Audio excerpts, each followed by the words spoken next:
पाकपतन से खबर शामिल करें, जहां थाना कबूला की हदूद में पुलिस मुकाबला, नाका लगाकर लूटने वाला एक डाकू जख्मी हालत में गिरफ्तार, एक फरार। पाकपतन मुसल्ला डाकू 22 के बी पुल पर नाका लगाकर देहातियों को लूट रहे थे। इत्तला मिलने पर पुलिस ज़ायवकों पर पहुंची। पुलिस को आता देखकर मुसल्ला डाकुओं ने थाना कबूला पुलिस पर अंधाधुंध फायरिंग कर दी। कबूला पुलिस ने भी ओट लेकर हक हिफाजत खुद इख्तियारी के तहत इक्का दुक्का फायरिंग किए।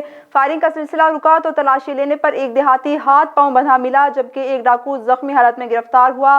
गिरफ्तार डाकू का साथी अंधेरे का फायदा उठाते हुए फरार होने में कामयाब हो गया। पुलिस का ताक़ुब जारी। गिरफ्तार जख्मी डाकू की शनाख्त अली अहमद के नाम से हुई है। गिरफ्तार जख्मी डाकू थाना अहमद यार में दौरान डकैती कत्ल के मुकदमा में इश्तिहारी भी था। गिरफ्तार जख्मी डाकू पाकपतन और विहाड़ी में डकैती और राहज़नी की मुतअद्दिद वारदातों में रिकॉर्ड याफ्ता था। गिरफ्तार डाकू से दौरान वारदात इस्तेमाल होने वाला असलहा, नाजायज़ और देहाती से छीनी रकम बरामद की गई। पुलिस की जानिब से गिरफ्तार जख्मी डाकू को अस्पताल मुंतकिल कर दिया गया।